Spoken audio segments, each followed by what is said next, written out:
realize that there's not moments that don't go by that I don't need Jesus. And so I'm grateful for that song as a reminder that we need Him every hour of every day to make it through and be the people that God has called us to be. Tonight's going to be a little bit different. I know we've been walking through the book of Joshua, but it's been a few weeks since we met together.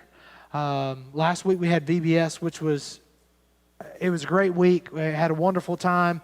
We'll talk a little bit more about that. We talked about that on Sunday.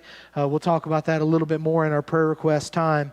And the week before that, we had a fellowship. We were coming back. Allie and I were grateful for the opportunity to go to the Southern Baptist Convention just a couple weeks ago. It feels like it's been longer than 2 weeks ago, but it was just a couple of weeks ago.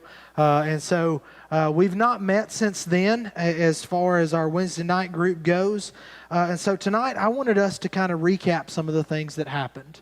I talked with Cheryl leading up to the Southern Baptist Convention, and I told her, it's the same thing I told Alice, I just feel like it's too important for us not to be a part of that. And so tonight we're gonna do a little bit of a recap. I'm gonna give you time to ask some questions.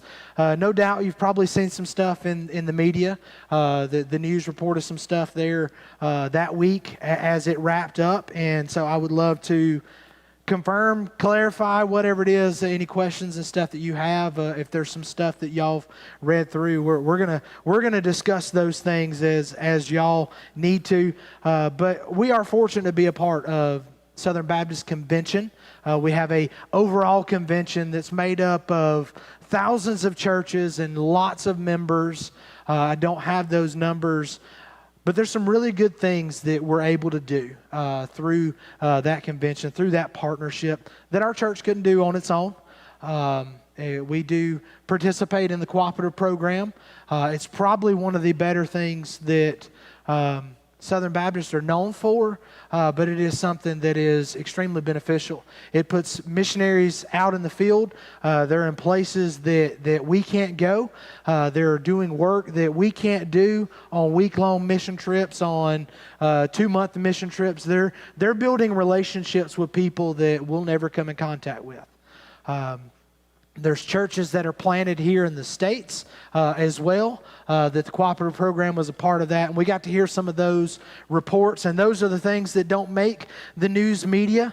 One of the things, a part of the Southern Baptist Convention is there were 79 missionaries that were commissioned to go into the field just this year alone. And so that's just with the International Mission Board.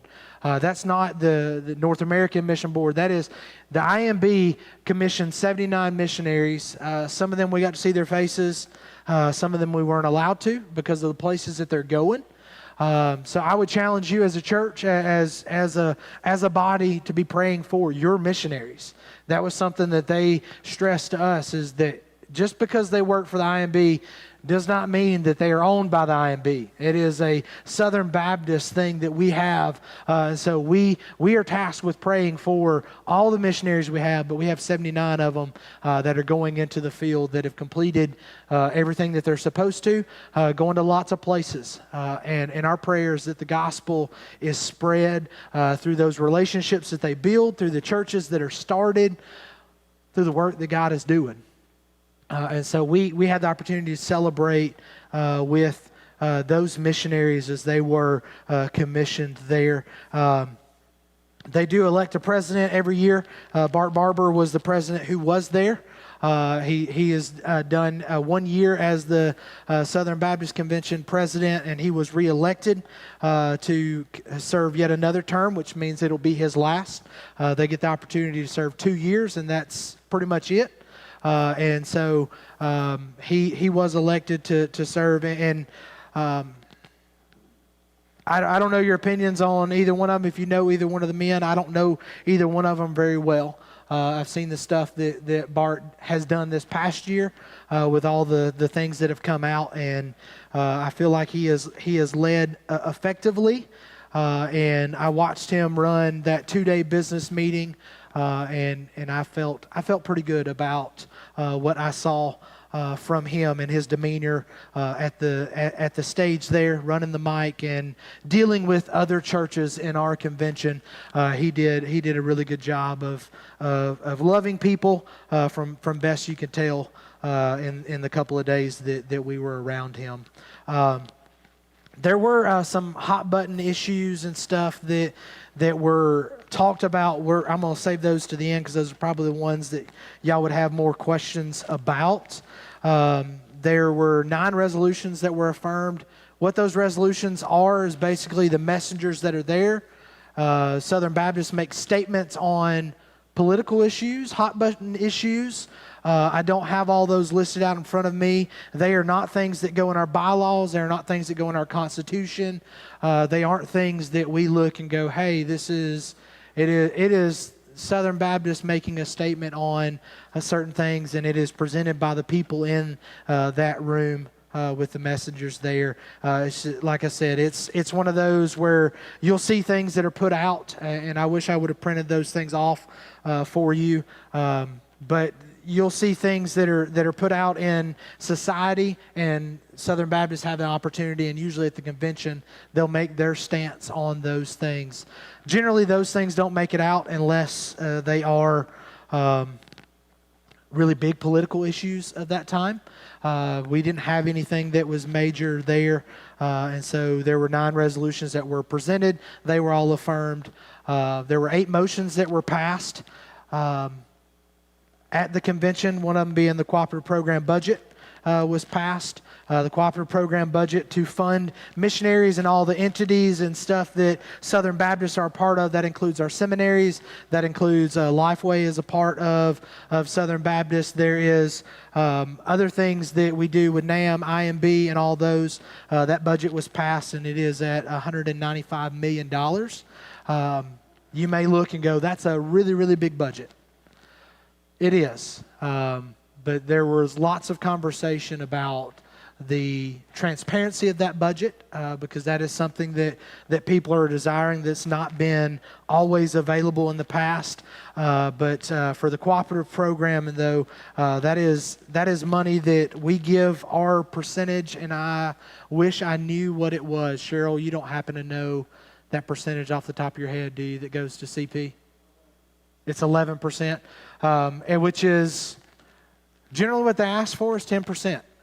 For churches to give to the cooperative program to further the gospel, to be spread apart, and those things. Our church gives 11, so I applaud Highland for going above and beyond. There are churches that give single-digit numbers that are smaller, but nonetheless, through that giving, the gospel is spread, and the entities of the Southern Baptists are funded there. And I say that they're funded. It's cooperative program is much more our missionaries than anything else.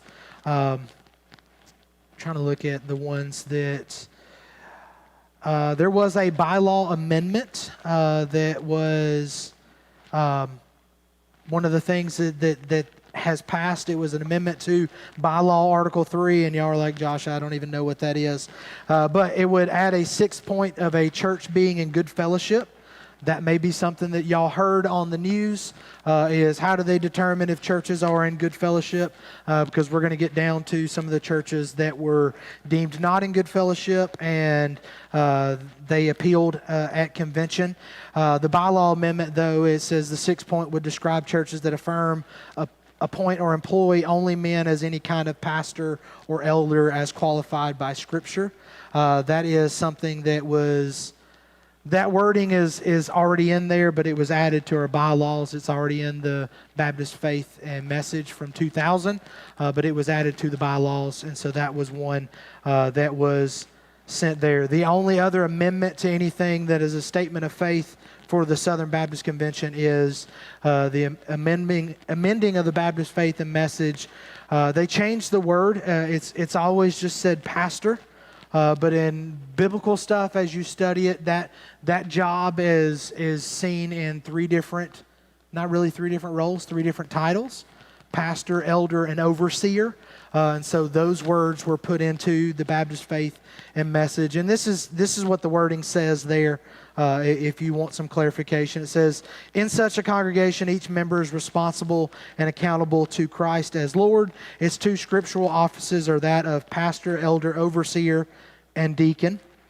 So it shows those offices, whether you call them a pastor, an elder, or an overseer, that is all one office that they are talking about there. And then obviously the office of deacon.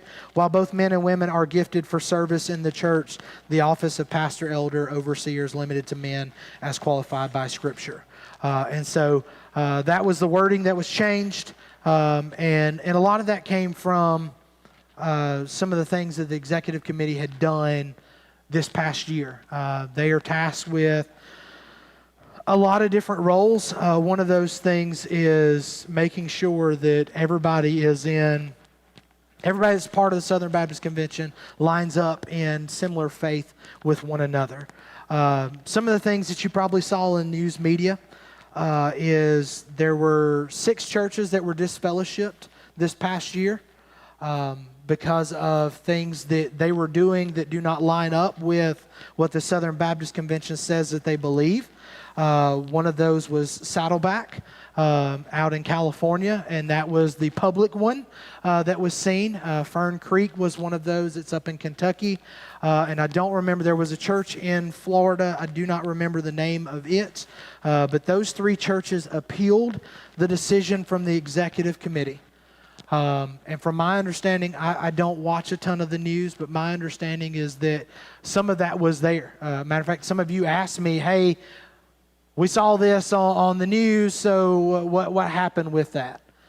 Well, what happens is if a church is deemed not in good standing with the convention, they have the opportunity to appeal.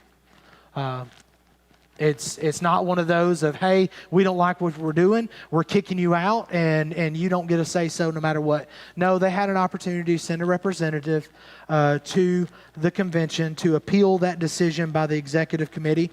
3 of the 6 did. Saddleback, Fern Creek, and the other one from Florida. Saddleback and Fern Creek, both of their decisions were made off of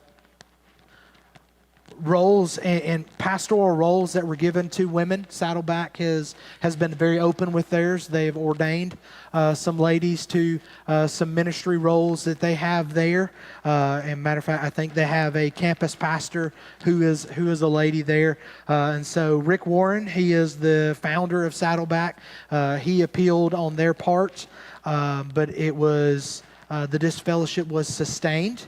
They did not overturn that decision. It really wasn't even that close with the things there. I think it was about 88-point-something% that said, hey, no, we agree with what the executive committee has said. Same thing with Fern Creek. Fern Creek has been around for a while, and they have a lady who is the pastor there.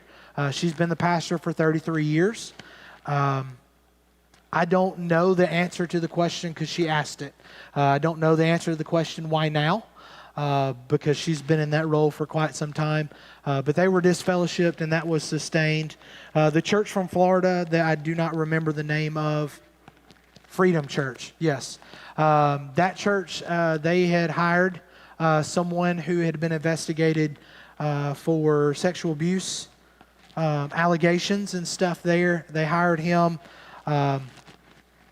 I listening to the guy, I'll be honest with you, listening to the guy there, he made a really good case. But the executive committee had reached out to that church. From what the representative said, I think at least 3, possibly even 4 times, and didn't get a return. Had a church member hang up on them at one point in time when they were trying to figure out, hey, what's going on? So what I learned in this process is that there was some homework done by the executive committee that was making these decisions. And they tried to reach out to the church. They tried to see some things. And they got no communication until they disfellowshipped. And so that was also sustained by an overwhelming percentage. I want to say it was 94 or 96% that said, hey, we trust the decision that y'all made. But some of those made the news. Doesn't paint Southern Baptists in a great light. But it is one of those things for us. I wanted us to talk about those things. I wanted y'all to be able to present any questions for anything there that you might have had from inside for what I saw in the room, as opposed to what maybe have been seen on news media. So is there anything that we've talked about so far that you're looking and going, Josh, I would like some clarification on those before we move to the last thing that was talked about? Anything at all? All right, so discussion did happen with that, and everything that came down, because there are a lot of churches that employ women to serve their children, to serve their students, to lead worship, that are Southern Baptist churches. And so clarification was given in those roles, and everything that I've seen, and I even talked to Brian Nall at the association, because we had a follow-up meeting, I guess it was this past Monday. I don't even know what the days are. No, it was last Monday, because it's Monday of VBS. We had a follow-up meeting to kind of address that, and I asked some of those questions too, of, hey Brian, what does this look like? We have a youth director who has been there for a while. She's doing a good job with the students. The students enjoy her, and what do we need to do with that as a church that's a Southern Baptist church? And everything came down to those two offices, is the clarification that they are looking at. The office of deacon, the office of pastor. Roles that are shepherding the entire church was the ones that they made clarification on at the convention. And I will say that there is a task force that's supposed to be appointed by the president to kind of continue to look at that friendly cooperation side of things. But I told him, I said, if they look at our website and they say who's leading stuff, if God leads us to hire a lady to run our children's program, because obviously we're in the middle of search committees and stuff. And I said, what does that look like there? And he said, Josh, you're not going to have any issues. It is the deacon role. It is the pastor, overseer, elder role currently right now is what the Southern Baptist. And really, I honestly think that it's more of the pastoral role that people have the issue with that was addressed in the Southern Baptist Convention. Deacon wasn't talked about a whole lot. I don't know. I'll be honest with you, that one's going to be a hard one to regulate because most churches don't publicize their deacon list. They don't have those things, and so that was one that was not brought up specifically, but when they talked about these roles, they talked about those two as spelled out by Scripture. So if hopefully that, I know it's not a super clear of, hey, they were affirmative in this, but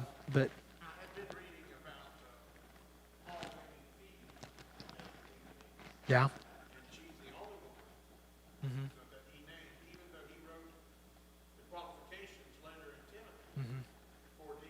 Yeah. Yeah. Yeah. Yeah, and I've not studied that recently, but some of the arguments that I have heard for that in the past have been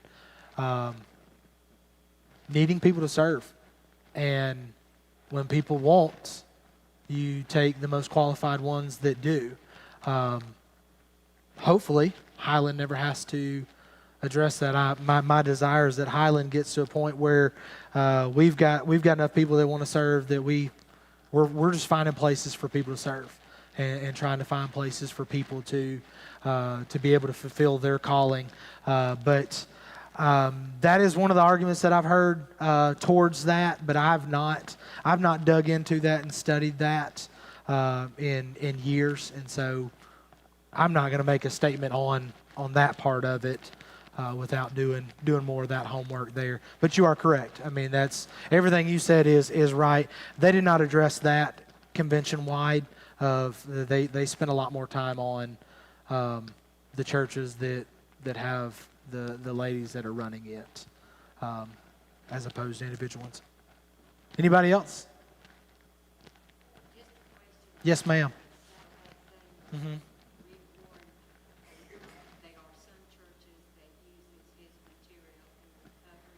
Mm-hmm.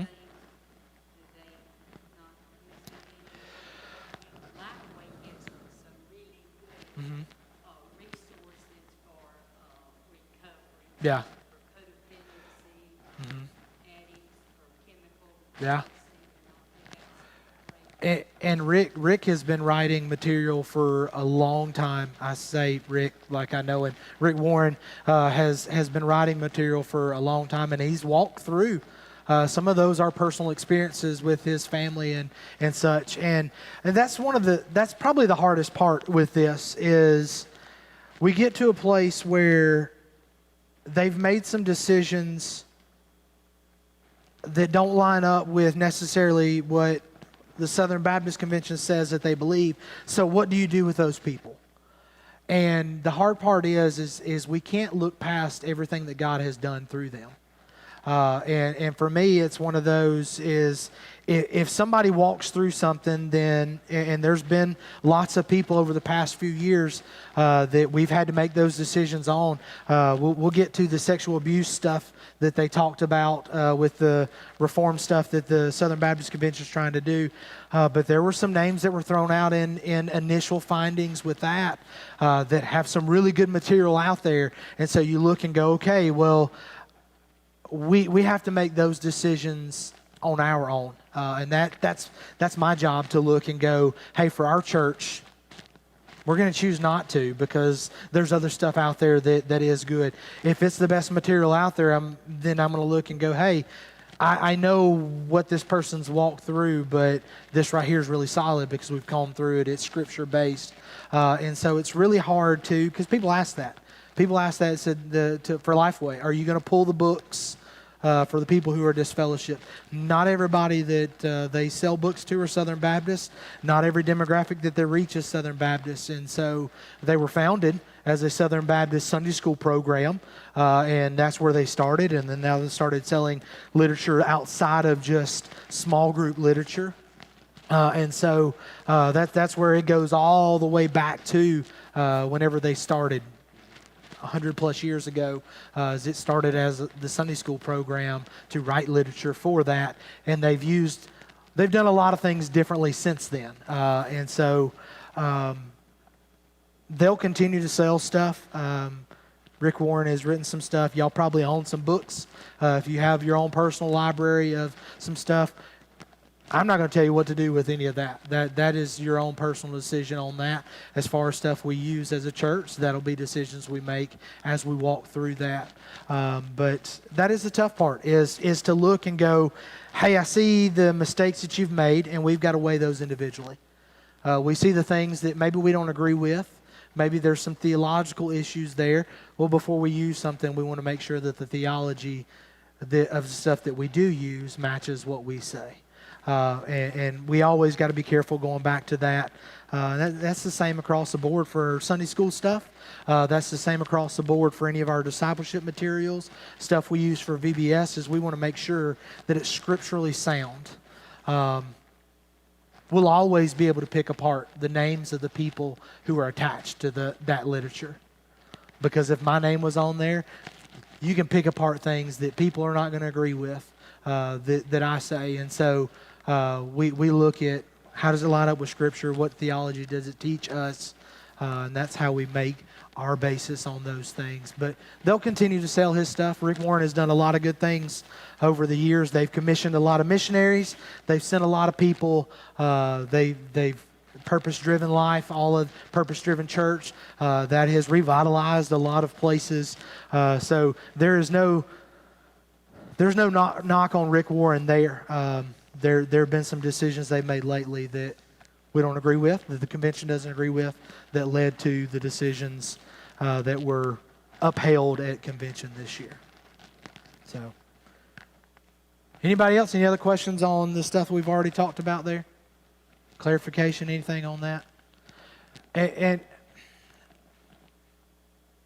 for me, and I know some of y'all are like, Josh, you know what, it's okay. We trust whatever that is. But for me, it's one of those things is because we do support it, I just want y'all to be aware of the things that are going on. I want y'all to understand, hey, here's where we're putting our money as part of our giving. I think that is important for us to be in tune with. And one of the reasons that we went is I wanted to see what the statements would be made about the churches there, but I also wanted to see what we were going to continue to do for the abuse reform stuff. I was not here when all of that stuff came out, but for us, that is something that is very near and dear to our hearts, is making sure that it doesn't get swept under the rug. One of the things that I never want anybody to be able to say about any church that I'm ever a part of, but I definitely don't want them to say about us here at Highland, is that we saw things and we didn't speak up. We didn't give somebody a voice. We swept things under the rug, and maybe we dealt with it on our own end, and then we just sent them to another church and they hurt somebody else there. That's been the thing that has happened far too many times. That happens when you get churches wanting to protect their image. You're getting people who look and go, hey, we don't want to walk through those issues. Maybe somebody has done something wrong, and we don't want to deal with that, so we've released them from their position. We've signed a non-disclosure agreement, and so we don't have to deal with it. And so Highland comes out, and it looks good because, hey, that person just went to another place. Maybe we've allowed them to resign, and everything's kind of been swept under the rug. But honestly, there's still a lot of damage that's done in that. And I'm going to go ahead and tell you that that's not how I operate. I can't do that because I can't willingly know that somebody has done something and sweep it under the rug to where they can go somewhere else and do something again. And so for me personally, and for Allie, we wanted to know what exactly the Southern Baptist Convention is going to continue to do to make sure that we're putting safeguards in there, not just for churches, but also for victims. The thing is, there was a list that was presented, maybe it's 2 years ago now, that had some high-profile names on there. There was some things that came out that shocked the world, and they should have. It didn't do anything positive for the Southern Baptist Church, because for far too long, we swept it under the rug. And we've allowed things to continue to happen without really saying, hey, you know what? You need help. And as your church family, we're going to make sure you get that help. And we're going to make sure that the family that was hurt is still going to get that help because we're still their church family. And so for us, it was one of those, we wanted to make sure there's not a whole lot. They've had the abuse reform implementation task force, the ARITF. They've only had it in for a year. So what they've done is they're building a website to put information out there. They've done a really good job of finding resources for churches for when things do happen, that they can resource not only the victims, but also those that have done stuff and get them the help that they need and be there for people. And so they've done a lot of that stuff. You can find that website is sbcabuseprevention.com.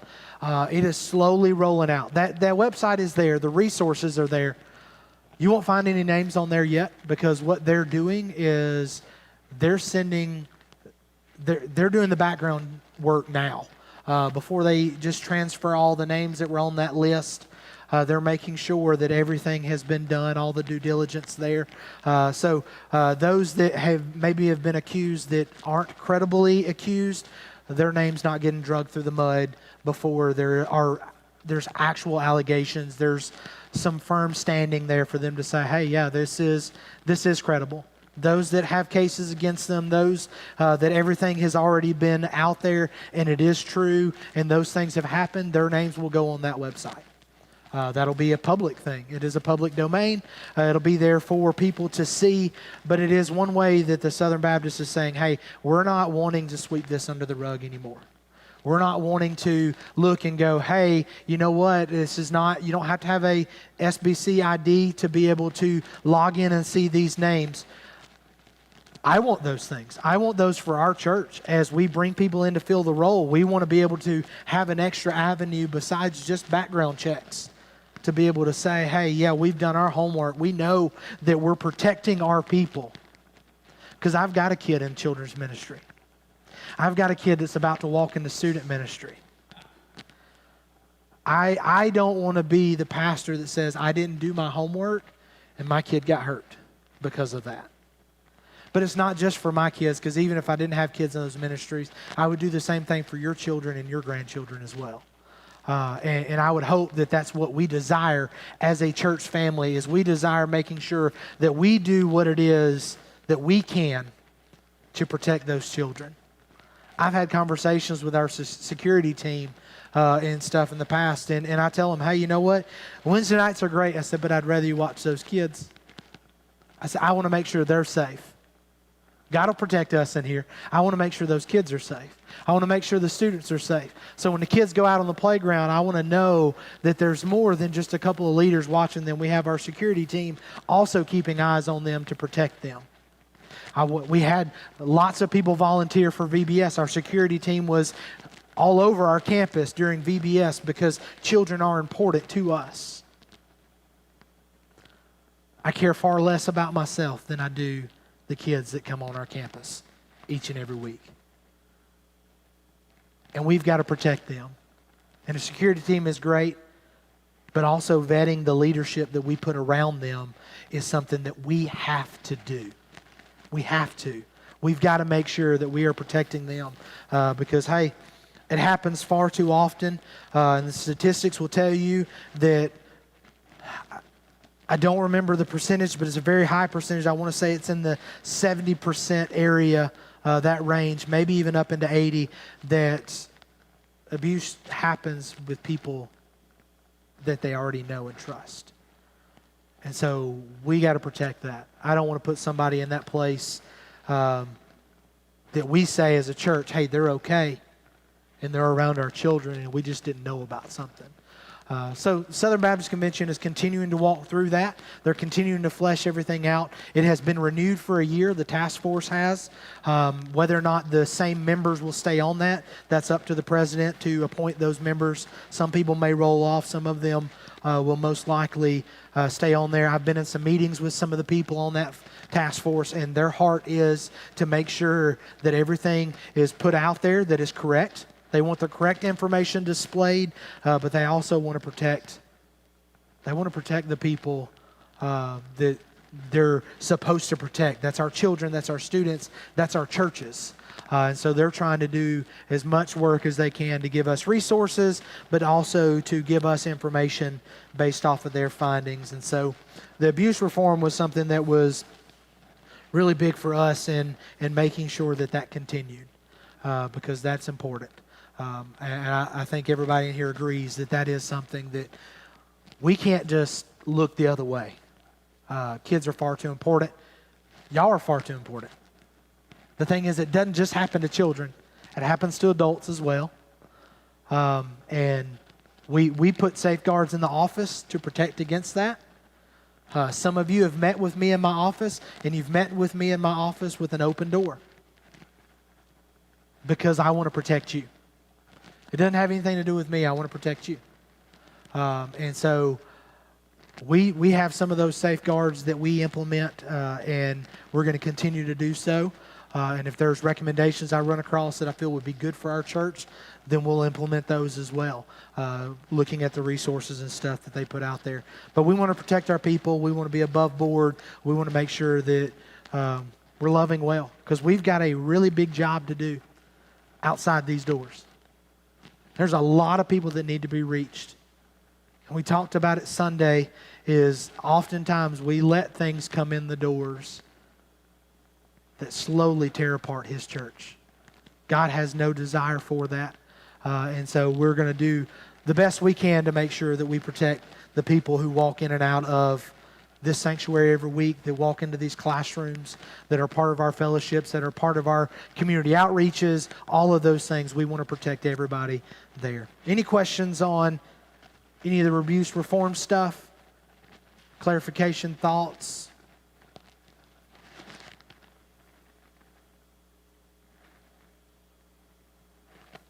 Pray for that task force. They've got a very hard job. A job that most people would look at and say, hey, you know what? I don't really want to do this. Most of them are pastors. Most are lay leaders. They're leading in their churches. But they also feel very strongly about this. And so they're trying to make sure that we do our best to get this right. Not to remove a stain, but to protect people moving forward. That's the focus of that group. All right, any other questions? Is there anything that y'all saw from Southern Baptist Convention? Maybe if you're on Twitter, for those few days, that thing lit up. You could go back and read lots of things. There's a lot of information out there that you could spend days combing through. Are there any questions, anything that you would like to know, anything at all regarding our partnership with the convention, anything like that? Before we move on.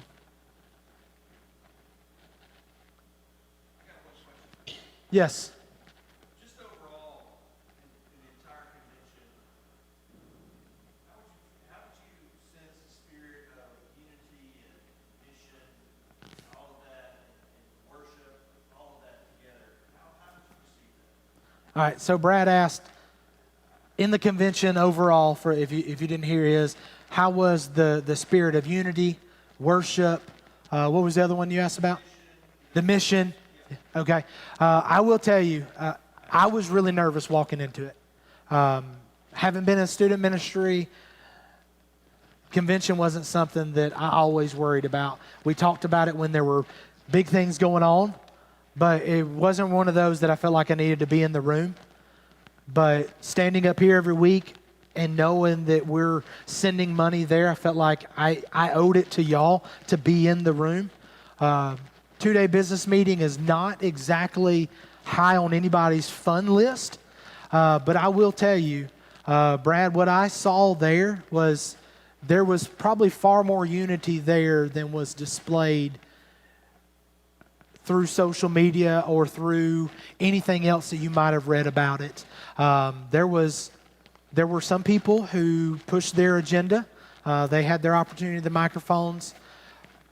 But across the board, it was still, there were very, very much so. I don't think that there was anything that we voted on that was not pretty well overwhelming.